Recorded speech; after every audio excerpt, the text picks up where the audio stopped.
দেখো আজকে অনেক কিছু রান্না করেছি, তোমাদের সাথে শেয়ার করাই হয়নি। তো সবার খাওয়া দাওয়া শেষ, এখন হচ্ছে আমি খাবো।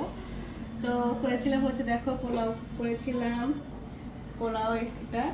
তারপর হচ্ছে এই যে চিকেন করেছিলাম, সবার খাওয়া হয়ে গিয়েছে। তারপর হচ্ছে এই যে এখানে 3 রকমের ভাজা করেছিলাম, কুমড়ো ভাজা, বেগুন ভাজা আর হচ্ছে আলু ভাজা। আর এই যে হচ্ছে সাদা পিঠে, চিতই। আর এখানে হচ্ছে তাল, দুধ দিয়ে তাল করা হয়েছে। তো এখন হচ্ছে গিয়ে খাবো, সবাইকে খাওয়ানোর পর এখন হচ্ছে খাচ্ছি। আর তোমাদের সাথে তো আমি বলে শেয়ার করেছি যে আমার মানে চিতই পিঠা দিয়ে চিকেন খেতে খুবই ভালো লাগে, খুব ভালো লাগে। দেখো পিঠাটা তোমাকে ভেঙে দেখাচ্ছে, দেখো এই যে একদম, দেখো একটু আসা নেই।